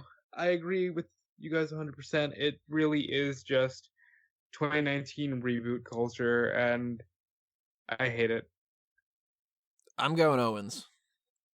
Maybe that's just me saying, God damn it, end this. But God damn it, end this. Please, Kevin Owens win. Well, Owens wins, but it doesn't end it because Shane hasn't lost. But Callum, come on. Just let us... Owens wins, so he keeps his career for a later match down the line with Shane McMahon, where Shane puts his career on the line instead. Oh, they'll go in Hell in a Cell again. Don't worry. Ugh. God damn it, I do not want to see that. Except this time, Owens will try to frog splash Shane from the top of the cage, and Drew McIntyre will pull Shane McMahon out of the way, so Shane will still win. And then since they've had a couple matches together, people will be like, remember that classic rivalry between Kevin Owens and Shane McMahon? And they'll be like, fuck you. Fuck you. Stop it. And fuck you. Bayley is defending the SmackDown Women's Championship against Ember Moon, and this came about because Bayley said, I don't know, fucking Ember Moon. And Ember Moon was like, all right, great build. I have to hunker down on this one because it's very rare, and I know we give a lot of shit in WWE in certain instances, and we give them praise when they deserve it as well, but it's just a case of, I can't remember the time that a challenger has been less well booked, has been so weakly positioned as Ember Moon has for Bayley. She was handpicked by Bayley. She didn't have to win a match to be her after Bayley bailed her out of the fact that she was going into a 2-on-1 handicap match against Sonya Deville and Mandy Rose. Bayley came out to be her partner and then gave Ember Moon a title shot. Then Ember Moon lost a match, a tag team match against Alexa Bliss and Nikki Cross. And she was pinned and then attacked by Bayley afterwards. And then this week, she just gets beaten up completely by the other challenger for a women's title match in Natalya. And she has to get saved by Bayley. What? Yeah. Why do people care about Ember Moon at this point? The reason why they care about Ember Moon is because they remember what she was like in NXT. And in NXT, to be perfectly honest, she was not booked all that well. Because if anybody remembers, she could not beat Asuka, and she only won that championship after Asuka left. And after she won that championship, held on to it. Yeah, she had one match with Shayna Baszler that she retained it against, but it was by a technicality, and then she lost the next one. So that only happened because they didn't want to have her lose the first time. So Ember Moon has been a complete bust for the most part. It's just there's a lot of people that want to believe, and they want to believe because Ember Moon is a great wrestler, and given the right backing and right booking, she could be in great feuds and in great matches. But it's just they're living off the laurels of the fact that she had 2 great matches with Asuka, and they don't actually see the booking. They're clouded. They almost cloud themselves away from the booking because the booking is so nonsensical and stupid. They can't bring themselves to believe that it's happening in front of their eyes. So they'll say, oh no, Ember's a great challenger for the title. Ember's been booked perfectly. She's a perfectly fine challenger. And so if this was anybody else, I don't say anybody else because there's a lot of people that are in that same boat, but if you just looked at it objectively, she does not deserve to be the challenger for the SmackDown Women's Championship. All right, and I agree with everything you just said, but it did her no favors that on top of all that, she finally gets the big female feud on SmackDown. Oh no, wait, here comes Charlotte Flair and Trish Stratus. Because that doesn't help at all. Yeah, I agree. They had a moment where it's like, holy shit, Bayley and Ember can do something special. Both women haven't had the best runs on the main roster, even though in the case of Bayley, she has had more success. She hasn't had a great run. And it's like, okay, cool, you can do something fun with them, but not really, because at the end of the day, they just do not hide at all when they don't care about something. And that has extremely affected this.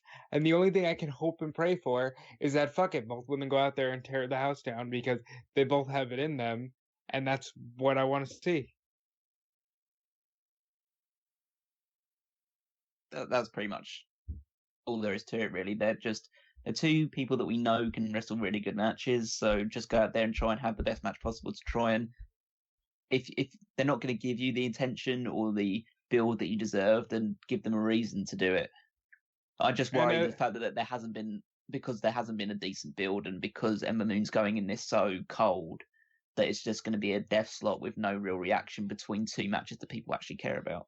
But at the same time, if you're going to pull that shit, half the matches on this card are going in kind of cold. You know, we already discussed it. Trish and Charlotte's kind of going in cold. I think one of the most built matches is the match with Becky and Natalya, and there's weird plot holes all over the place with that one as well.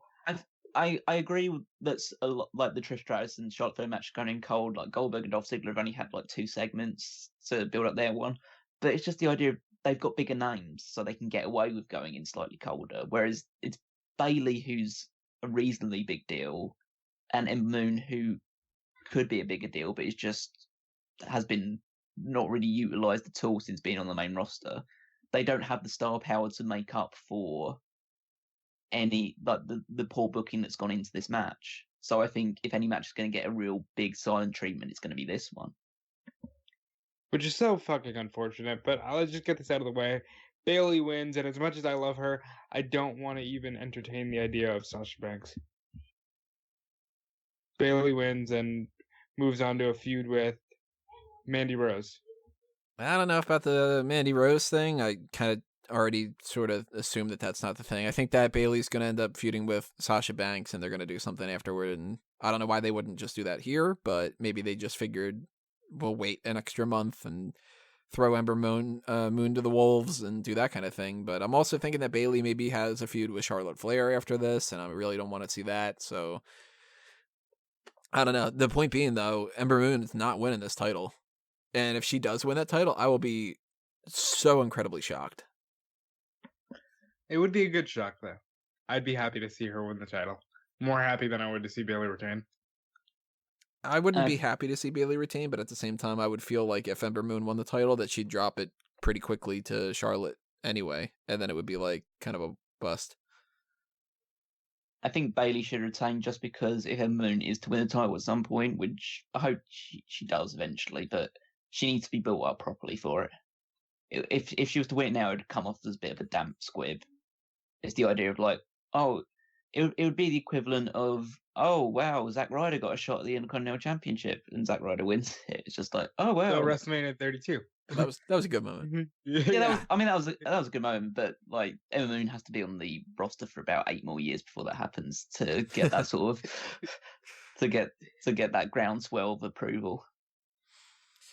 The other women's title match is the Raw Women's Championship match. It's a submission match with Becky Lynch defending against Natalya. Question number 1, is Natalya only in this match because it's in Canada?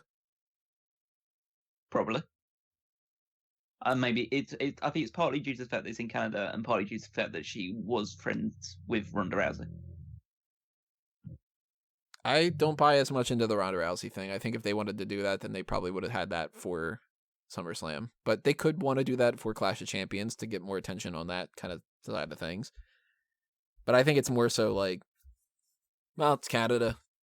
That'll make Natty seem like a big deal. She hasn't been doing anything, but we'll just try to make her seem like she's a big deal now. And I'll be honest, when they first did this and they first had that promo back and forth about that they would kick each other's asses and stuff, I liked it.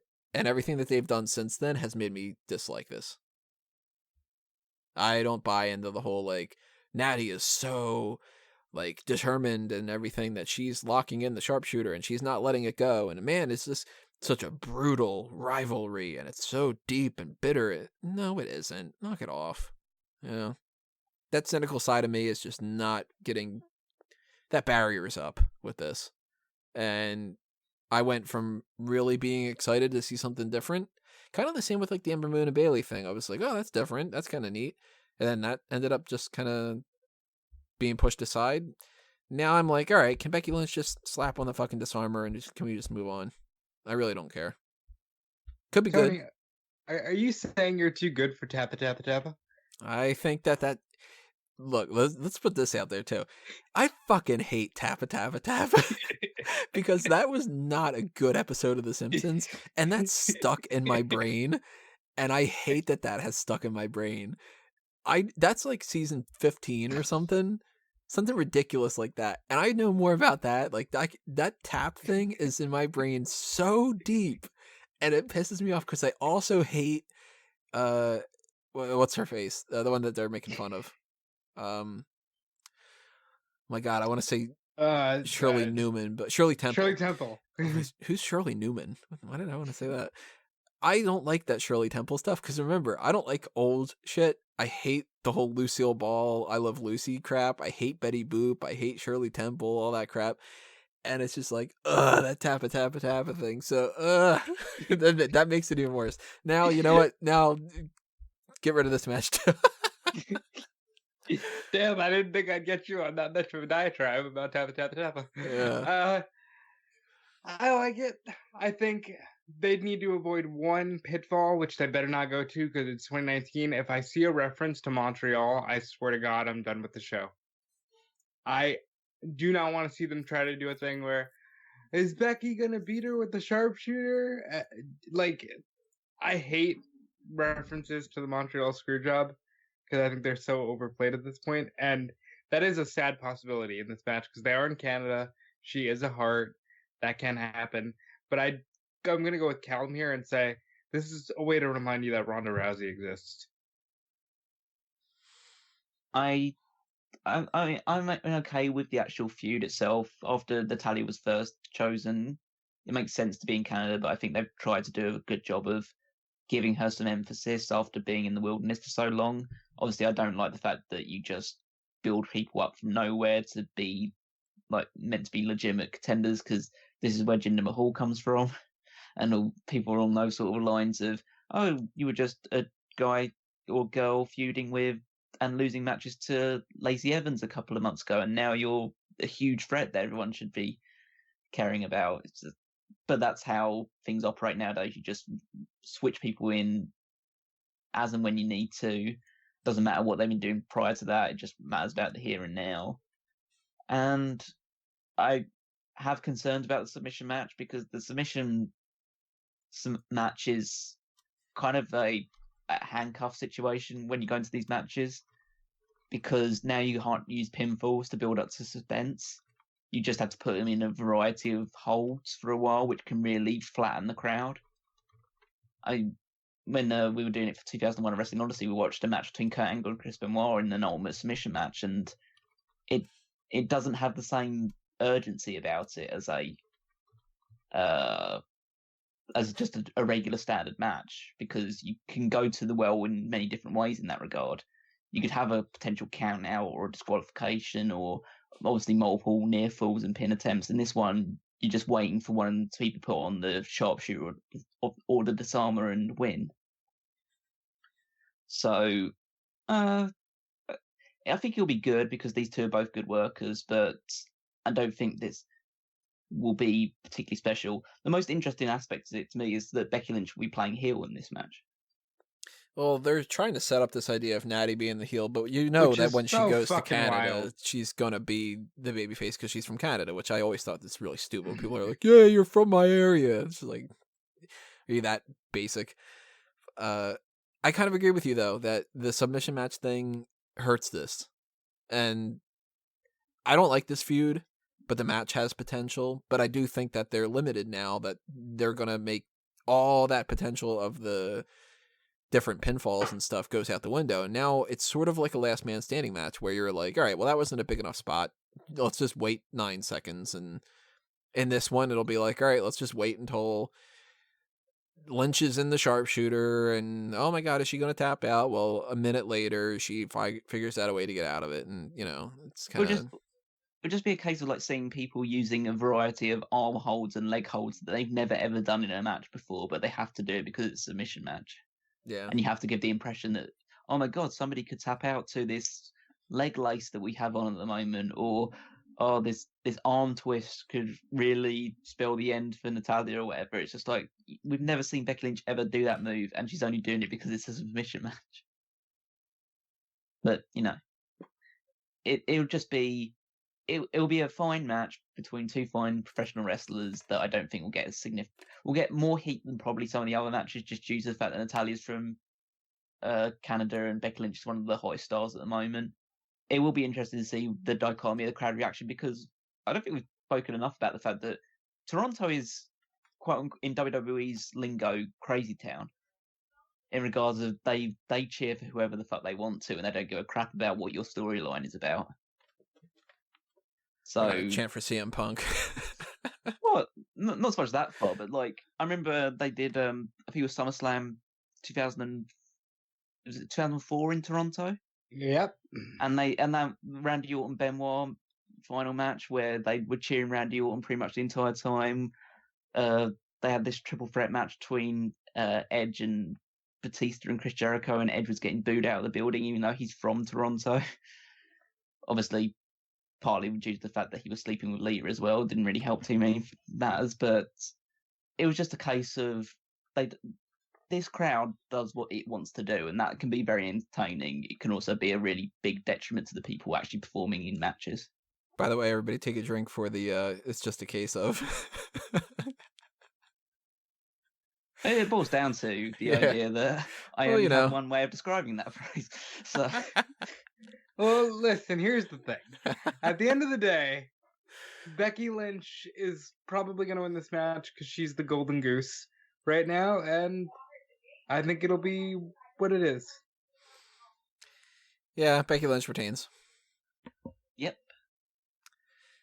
Brock Lesnar is defending the Universal Championship against Seth Rollins, and we have the same exact build-up of the same thing that we've seen a bunch of times. He beats the shit out of somebody, but can he win? Probably not.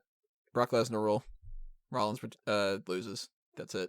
I'm going with they might get this over with super quick, and somebody else might step up to Lesnar, namely Braun. I put zero trust in the idea of anything happening other than Lesnar beats the crap out of Rollins. Maybe they do the thing where it's like, oh, it took 3 F5s to take him out. Lesnar's keeping this belt until WrestleMania. That's it. I think you're wrong in the fact that this isn't the same as his previous ones where he just beats up people leading into the match at the pay-per-view. This is much, much worse than that. In the fact that, oh my God, how bad has Seth Rollins looked in this entire thing? Yeah, Seth Rollins, I'll be honest, I think Dean Ambrose looked better going into WrestleMania 32 with Lesnar.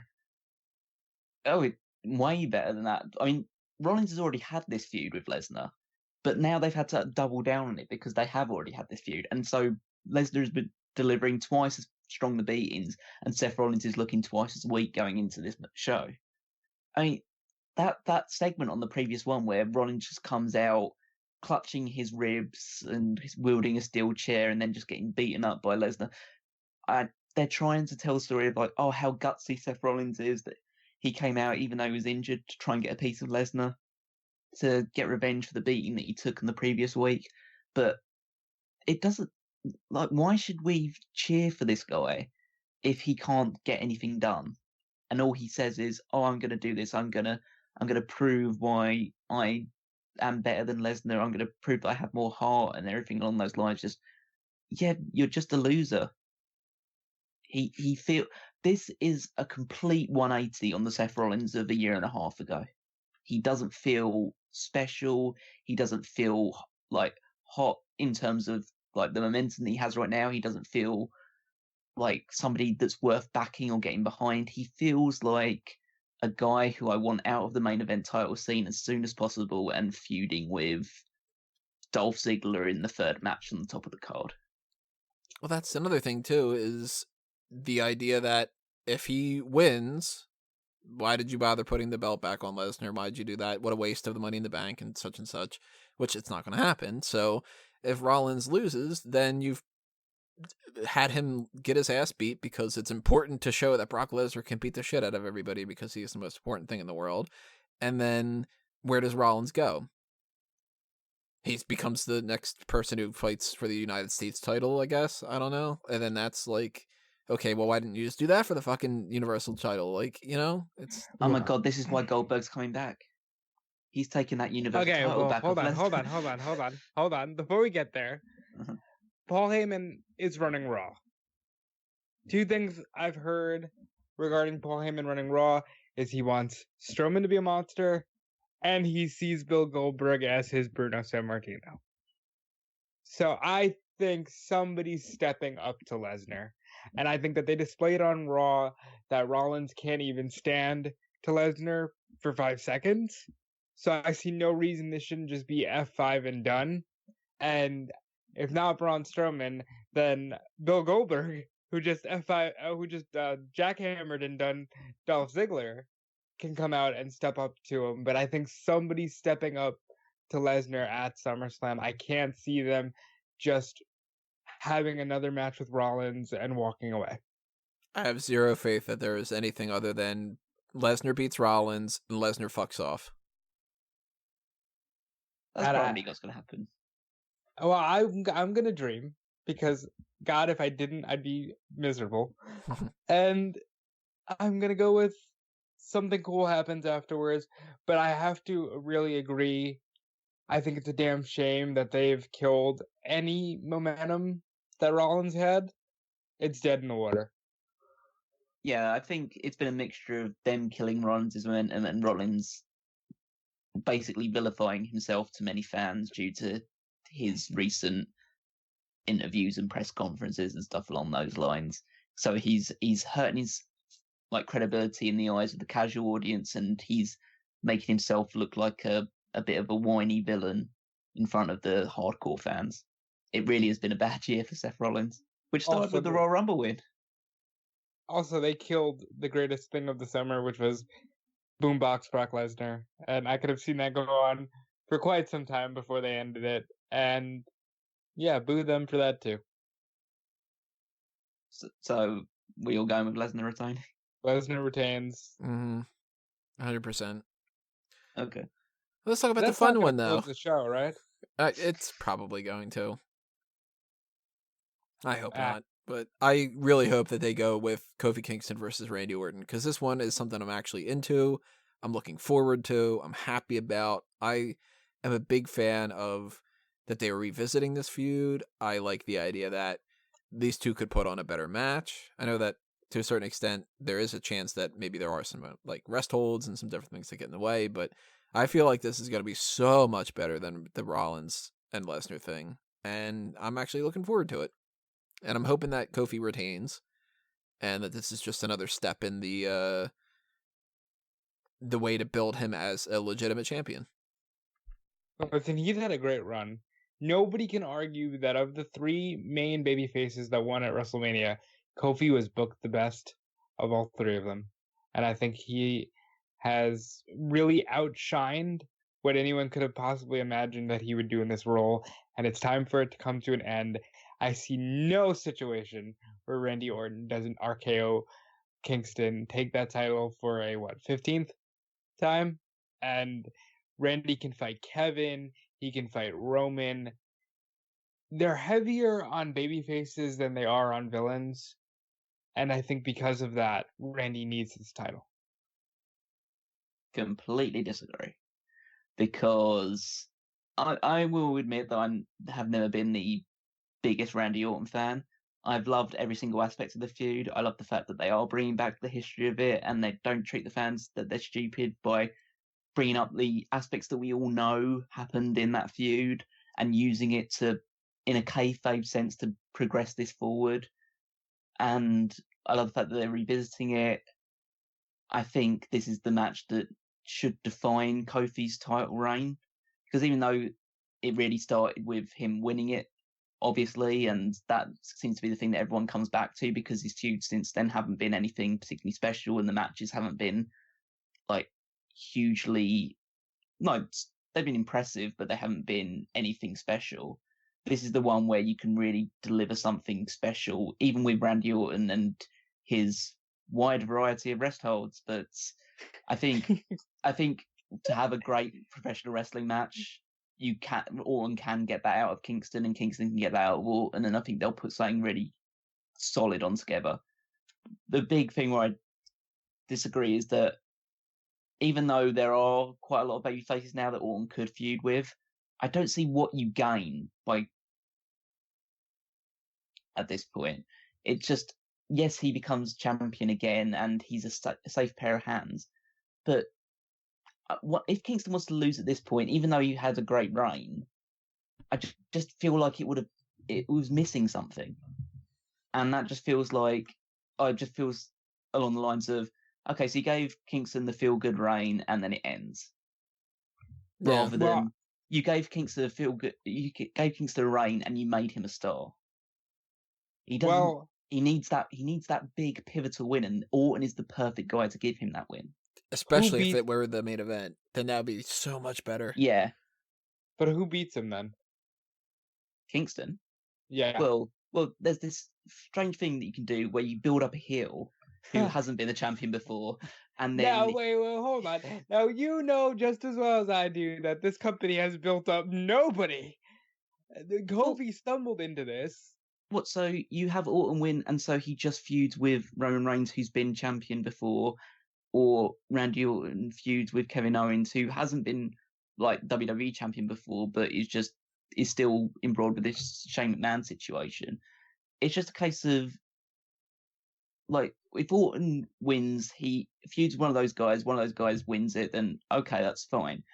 But it's just along the lines of Kofi could do something, if you give him this win over Randy Orton, he could elevate the next heel that actually ends up beating him for the title, rather than Kofi, because Kofi losing the title and giving it to Randy Orton, it doesn't elevate Randy Orton, because Orton is already a huge deal regardless. What about Andrade?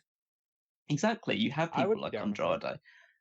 You could build Andrade up with this feud with Rey Mysterio, have him come out on top with this feud with Rey Mysterio, and have him be the next challenger for the WWE Championship. You could do, let's say Ali beats Nakamura for the title, you could build Nakamura back up to that situation. Rusev could come back, you could build Rusev up with a new gimmick up into that situation. Bray Wyatt, if he does have something completely different, should be challenging for that title eventually. There are lots of people that you could have options with. I just feel like Kingston needs this one defining win, because all his other feuds have been with guys who shouldn't have been fighting for the title, or were just placeholders, really, that Kingston could have decent matches with. Oh, okay, a match with Kevin Owens when it should have been against Daniel Bryan, or a match with Dolph Ziggler when it should have been against Kevin Owens, a match against Samoa Joe because, fuck it, he attacked him, so yeah, let's do that. This is the one that has the real history behind it and can really... It's a chance to right the wrong above all else. Because if Randy Orton wins, it just proves that Randy Orton was right all along about Kingston. Yeah. And that's not a good story. And that's not a good story to tell. I don't want to see, if Kingston wins, I don't want to see this building towards a prolonged drop to Orton. If he's going to drop it to Orton, and you know that's where you're going, just do it here, because I don't want to see it be like, oh, well, he got by him, but then at Hell in a Cell, back down to the tag team scene he goes. I agree with everything you just said. This is the role where I think we're switching roles here, Callum, and I know what WWE is and how they perform, so I'd rather them just get this over with now, put it on Orton now, instead of, well, Kingston got by Orton, but he's ultimately going to lose it to Randy because they have no plan B, because they don't build up people. Would I love to see this go to Andrade? Absolutely. Would I love to see this go to, Nakamura, or, you've got Aleister Black, who isn't really defined as a heel or a face. There's so many people they have, but that especially with that Fox thing coming, they're gonna go back to a reliable face, and I think that reliable face is going to be Randy Orton because of the circumstances. My argument is the idea of if when we're all in agreement of the fact that Brock Lesnar's going to win, they do like to occasionally not so much send the fans unhappy, but give them something to cheer. And Kingston beating Orton really seems to be the only thing that they can kind of do for that kind of thing, other than Owens beating Shane McMahon. Right, so I think we're all in agreement here. Goldberg and Dolph Ziggler will main event the show. That's a possibility too. That's the funny thing. Yeah, about I know. that. I'm hoping that opens it, really. No, but no seriousness. I've loved the way that this feud. I was 13, 14 when the initial feud happened. It was very impactful. I always thought it was stupid that Kofi never got a chance. So I've loved that. I love that this is the one feud because it's so personal for Kofi. The New Day has nothing to do with this. Every other thing has involved, the Brotherhood of the New Day, not this. This is Kofi's personal vendetta he needs to overcome. I just don't see WWE letting him overcome it. I kind of felt the same way when I thought that they weren't going to give Kingston the title to begin with anyway, but they did it. I'm going to have the small, and I know this is obviously the biggest mistake you can ever make, have the shred of faith that they give this story the real conclusion. Because even though this feud has only been like a few weeks in the making, it's like nearly 10 years in the making in reality. The idea of Kingston finally gets the conclusion that he needed to, which is he beats Randy Orton and proves that not so much that he's better than Randy Orton, just he's on Randy Orton's level. He's on that level. Yeah, and because that's how it should have concluded in 2009 to 2010, wherever it was, and it just left Kingston mired in the mid-card and tag team scene for the next decade. Now he's back there, and I understand what you're saying, because I'm not saying it's cut and dry situation. It's very, very likely. I'm saying very likely, but there's as much of a 50% chance they do give the title to Randy Orton because, like I say, safe pair of hands, stable WWE champion, guaranteed Hall of Fame, or all of that other stuff. They like him in Saudi Arabia. Yeah. I just like to have some sort of faith that they'll give Kingston the conclusion to this feud that it deserves. I feel more confident in saying that WWE will get this right than a lot of other things. And I think that they're gonna have Kofi retain because the story has been about how Orton was a dick. And I got a feeling that Orton can be a dick still. Like, he clearly is kind of a jerk sometimes on social media, but it's a fun way. You know what I mean? I think that he's mellowed out, and I think that they recognize that he's probably the biggest name that they can get a match out of for SummerSlam. So it makes sense. Go back to the well, talk about that feud, do all that. He's up against a big challenger. Is he going to win? Is he going to lose? That kind of stuff works really well for SummerSlam. And when Kofi wins this match and he establishes himself further, he exercises that demon, essentially, with the whole pushing that Randy Orton thing aside now, then we've got Clash of Champions coming up. And if that ends up being... There's two ways a Clash of Champions can work. There's three ways. One of them is if they decide that they don't want to do this brand split thing anymore, they could do champion versus champion. Survivor Series becomes not brand versus brand, and we get Kofi versus Lesnar, and they unify that title, and Lesnar's just the champion, and that's the end of Kofi's reign. Or we can get all the titles are on the line, and we can start seeing over the course of the rest of August and the little bit of September, they start changing all these titles, and it becomes we don't want Shinsuke anymore because we're not going to care about him. So new Intercontinental Champion is Roman Reigns, and so on and so forth.